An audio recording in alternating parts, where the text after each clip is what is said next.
Psikologi ilmu yang sesat. Apakah benar? Saya nggak ahli agama ya, tapi saya mau kita mendengarkan dulu penjelasan ini. Ini berawal dari, ya seperti Anda tahu, trainingnya saya itu kebanyakan wanita, 90% malah. Laki-laki itu nggak pernah lebih lewat dari 15. Ya. Waktu ada peserta wanita yang mengajak suami atau mengajak cowoknya, ada 3, ini saya sampai tabulasi, ada 3 versi reaksi dari cowoknya atau suaminya. Pertama, ikut begituan kayak nggak percaya Tuhan aja, itu satu. Yang kedua, ikut begituan kayak orang gila, emang gue gila, gue normal kali, gue nggak kenapa-napa gitu. Ya mungkin cara ngajaknya juga salah, wahai istri atau wahai nona, kalau ngajak pasanganmu ya jangan yang, kamu harus ikut ya, kamu ada gangguan jiwa tuh, harus dibenerin tuh, kamu harus dipulihkan, gak boleh ngomong gitu juga. Bilang aja mau ditemenin gitu loh. Sayang aku mau ikut training nih, temenin dong, enak kalau ada kamu, kan enak kalau ngomongnya begitu. Yang ketiga, ini yang lumayan mengganggu saya, dia mengatakan bahwa psikologi itu ilmu sesat tahu. Belajar psikologi berarti gak percaya Tuhan, berarti masuk ke suatu aliran yang tidak mengandalkan Tuhan, tidak berserah pada Tuhan. Jadi ilmu psikologi itu ilmu yang menjauhkan manusia dari Tuhannya. Oke, saya mau jelaskan dulu. Penjelasan ini bukan untuk membela diri, tapi begini loh. Semua ilmu itu untuk kebaikan, ya. Nggak ada ilmu yang memburukkan. Jadi ilmu yang buruk itu setahu saya nggak ada. Contoh ya gini. Di psikologi itu ada teori-teori seperti kalau malam hari jangan marahin anak, jangan bentak anak di malam hari. Begitu pula pagi hari pas subuh baru bangun jangan dibentak, jangan dimarahi. Itu kan ilmu psikologi tuh.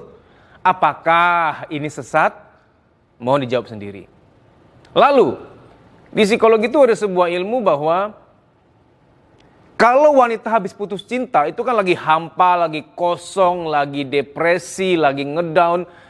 Disarankan tidak membuka hati dulu. Karena kondisi hampa atau galau itu upil pun terasa enak, ngerti nggak? Maka nggak jarang terjadi keluar dari mulut buaya masuk ke mulut singa gitu kan, atau kebalikannya lah. Saya kurang hafal yang begituan. Karena memang seharusnya setelah putus cinta ada trauma percintaan, me time dulu, kosongan dulu, baru nanti membuka hati lagi. Karena gini ya, nggak cuma soal percintaan ya. Kita kalau lagi galau nih gitu ya, lagi kosong, ada teman datang memberi arti, ngajak ngobrol, itu pun rasanya sejuk dan nyaman rasanya. Saya bawa sedikit ke biologis. Orang kalau lagi lapar, makan apapun terasa enak gitu loh. Lagi lapar nih, ya cuma sekedar misalkan ada nasi, ada kecap, kerupuk. Wih, enak banget sumpah, udah enak banget itu udah. Kalau lapar loh. Nah ini begitu juga dengan lapar batiniah. Kalau kamu lagi lapar batin,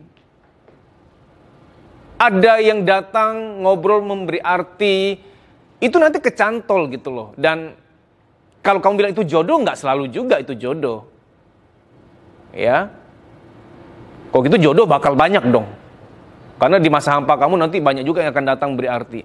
Nah, karena begini, yang namanya orang kalau mau PDKT kan, ya tahulah teknik-tekniknya seperti ini. Wanita lagi galau nih, gue datengin ngajak ngobrol, dengerin curhat gitu. Kita sih nggak sujon, cuman begini loh. Jangan jadikan patokan bahwa ketika kamu merasa nyaman sama seseorang, berarti dia jodoh kamu. Nggak selalu, bisa jadi orang itu mampir waktu kamu kosong kan gitu. Nah ini kan ilmu psikologi, apakah ini sesat? Coba, hal-hal lain lagi dalam psikologi supaya kamu tahu bahwa ilmu psikologi itu nggak sesat. Contoh ya. Kalau pulang ke rumah, Anda punya anak lebih dari 1, 2 atau 3. Kebanyakan orang tua itu ketika menyapa anak itu yang disapa yang masih imut, yang udah amit-amit enggak disapa lagi, atau disapa tapi nadanya beda. Sama adiknya nih, pas pulang, "Hai sayang, apa kabar?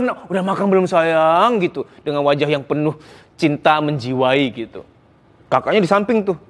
"Gimana Kak? Udah kerjaan belum Kak? Gimana tadi dapat berapa nilainya di sekolah?" Langsung berubah nadanya gitu. Itu enggak adil namanya. Jadi dalam ilmu psikologi itu ketika pulang ke rumah, aturannya yang disapa tuh kakak dulu. "Halo kakak, apa kabar? Baru pulang sekolah, udah makan? Hei adik, lagi main apa? Nah itulah ilmu parenting. Apakah yang begini ini sesat? Berarti belajar ilmu psikologi itu sesat, nggak percaya sama Tuhan gitu. Ada ilmu lagi ya. Di psikologi itu ada sebuah panduan, kalau mau menikah, orang yang terdeteksi gangguan jiwa itu tidak boleh lanjut menikah. Antara dua, dia menyendiri saja atau dia diterapi sampai sembuh baru boleh menikah. Kasihan anak, nanti jiwanya compang-camping gitu loh. Nah ini kan ilmu, tatanan-tatanan ilmu. Sama seperti dalam dunia kedokteran, dalam dunia medis. Contoh orang yang punya AIDS, sakit AIDS, saya nggak mendiskreditkan. Orang yang punya sakit AIDS, misalkan punya sakit yang sangat-sangat parah, yang nggak cuma soal penyakit soal itu, tapi penyakit di fungsi-fungsi organ tertentu.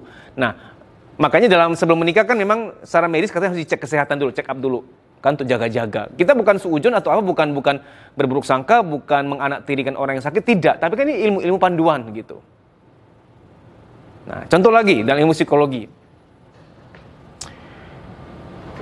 Dari bangun itu nggak boleh mendadak langsung beraktivitas, harus santai, ngulet dulu, relax dulu. Kalau itu di skip sesi itu, orang akan mudah pelupa,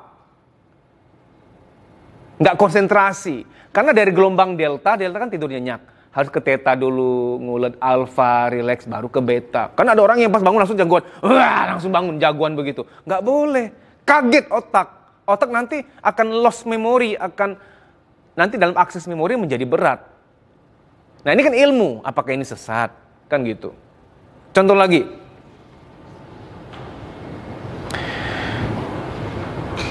Ketika kamu sedang tanda petik pacaran atau pengenalan dengan seseorang, hindari pergi ke tempat-tempat yang indah-indah.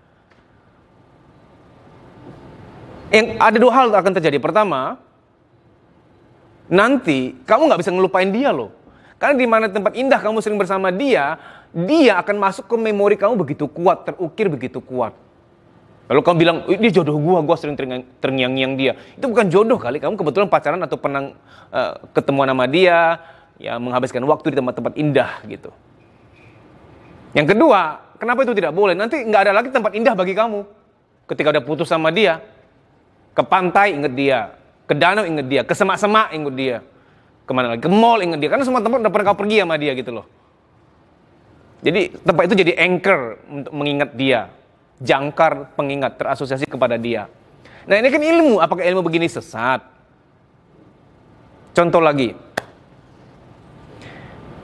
Ada orang bilang bahwa lagi sedih nggak boleh ngambil keputusan, ya kan? Itu kita semua tahu lah. Tapi di psikologi diperdalam lagi. Orang yang lagi bahagia pun tidak boleh ngambil keputusan. Ngambil keputusan tuh pas netral. Kenapa waktu bahagia nggak boleh ngambil keputusan? Contoh. Makanya orang marketing, orang sales itu kalau jualan, presentasi, dia akan nyenengin kita. Dipuji lah, diapresiasi, bikin kita senang dulu, berbunga-bunga dulu. Nanti kita akan mengiyakannya gampang gitu loh. Kita mudah mengiyakan kalau kita tuh happy. Jadi sebaiknya ngambil keputusan ketika tenang. Nah, apakah ilmu psikologi yang ini juga sesat? Kan gitu. Mengapa saya perlu menyampaikan ini?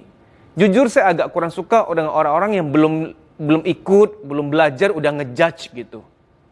Kecuali, ini racun bro, minum dong. Jangan berusaha minum dulu, kalau mati baru ketahuan. Kalau enggak. Nah itu kalau kita tahu racun, ngapain kita minum? Ini kan ilmu. Ilmu buku psikologi, training psikologi, ya ikut dong. Jangan ngejudge dulu gitu. Contoh ya, kalau ilmu psikologi dianggap sesat, berarti belajar psikologi dianggap nggak percaya Tuhan. Kalau gitu jangan ngilmu-ngilmu yang lain, jangan buka YouTube, jangan lihat otomotif, jangan lihat petunjuk-petunjuk orang pergi tour gitu. Kadang saya masih suka buka YouTube, lihat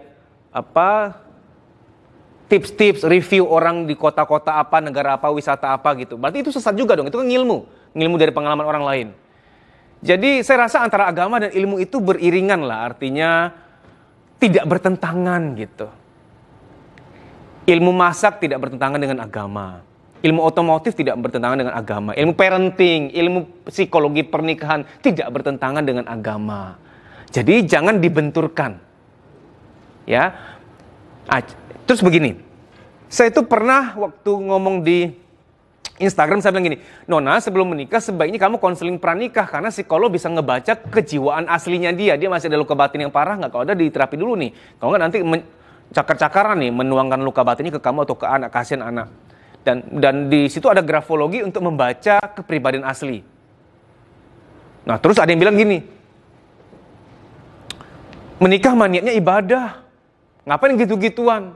Kita berbaik sangka. Sorry ya, berbaik sangka pun harus ada aturannya. Berbaik sangka itu setelah cukup mengenal, setelah cukup berikhtiar. Karena kalau di depan ada lubang, kamu berbaik sangka nggak cukup, tetap lubangnya nggak pindah, masih ada lubang di depan gitu loh. Jadi begini, mengapa sebelum menikah harus dibaca dulu kejiwaannya oleh teknik atau metode yang sudah diuji secara ilmiah? Mengapa ini penting? Karena siapapun ketika pengenalan, masa-masa pengenalan pasti jaim. Kan nggak mungkin yang, hati-hati ya, aku ini tukang bohong. Aku ini suka jinah loh, tahu nggak kamu? Aku itu suka marah-marah.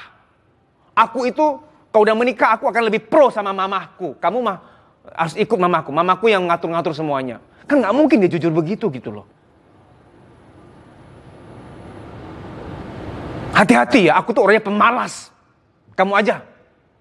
Aku mau di rumah aja, mau relax, mau main game aja. Aku tuh gamer soalnya, gamer parah. Kan nggak mungkin orang sengaku itu gitu loh. Aku ada kelainan seksual loh, tapi tenang aja nggak parah. Sorry ya, saya tuh bukannya anti sama orang yang LGBT, tidak. Tapi ketika harus menikah kok saya nggak setuju. Kenapa? Kasihin anak kamu loh. Kasihin anak kamu. Saya bawa kamu ke realitas ya. Ada anak usia 14 tahun dia bilang, Om, papaku itu kok bawa temen cowok ke rumah ya Om. Dan dibawa ke kamar lalu ada suara aneh-aneh. Kan serem gitu loh. Ngerti gak sih? Nah yang begini-begini kan ada ilmunya untuk membaca. Aku mohon maaf ya kalau ada orang tertentu yang orientasi seksualnya salah, kamu gak akan tahu. Pakai pengamatan, observasi aja kamu gak akan tahu. Nah yang begini kan harus dibaca di psikolog gitu loh. Nah ini kan ilmu. Lalu apakah dengan sebelum mau menikah ke psikolog untuk dibaca kejiwaan, terus itu dibilang sesat, gak percaya Tuhan. Kalau begitu, aku juga gak butuh bantuan siapa-siapa. Baju aku jahit sendiri, sepatu aku bikin sendiri. Aku belum tentu mampu bikin baju ini loh, nggak mampu. Bikin jam, apalagi Dedi nggak bisa bikin jam. Aku butuh orang lain yang punya ilmu bikin jam, biar mereka yang bikin deh, gue bayar aja deh. Aku butuh orang-orang yang bisa bikin kacamata. Nggak usah aku yang bikin kacamata, biar mereka yang bikin, gue yang bayar. Kita nggak bisa hidup sendiri bro, sis. Ada psikolog, ada dokter, ada apa lagi? Jasa tukang pangkas rambut. Kamu nggak usah belajar sendiri pangkas rambut. Biar orang lain belajar, kamu datang ke salon, udah, gitu kan gitu. Jadi kalau kamu bilang ilmu psikologi bertentangan dengan agama, saya tidak setuju. Kasih tahu saya teori mana di psikologi yang itu ternyata nggak cocok dengan ajaran agama. Tolong kasih tahu saya. Malah ilmu itu memuliakan. Dengan kita berilmu, kita terhindar dari banyak masalah. Oke? Saya nggak panjang-panjang, yang penting semoga ini bisa membuka wawasan kamu berpikir bahwa ilmu selama itu membaikkan, pelajari. Tidak bertentangan dengan agama. Saya yakin. Dimudahkan bahagiamu, dilancarkan semua urusanmu. Amin. Training yang diberikan benar-benar berbeda. Full dengan pendekatan terapi psikologis. Dedi Susanto sangat meyakini bahwa di saat seperti ini, motivasi saja tidak cukup, sangat membutuhkan terapi psikologis. Orang yang banyak beban kehidupan dan yang menyimpan banyak kesedihan terpendam dari masa kecil tidak akan mengalami perubahan apa-apa apabila hanya dimotivasi saja. Sangat memerlukan terapi psikologis. Terapi psikologis akan membawa perubahan yang sangat luar biasa. Sehingga basic dari training yang Dedi Susanto sering selenggarakan selalu dipenuhi dengan terapi-terapi psikologis yang melegakan batin. Batin yang lega akan berdampak sangat positif pada kebahagiaan, kesehatan, dan rezeki.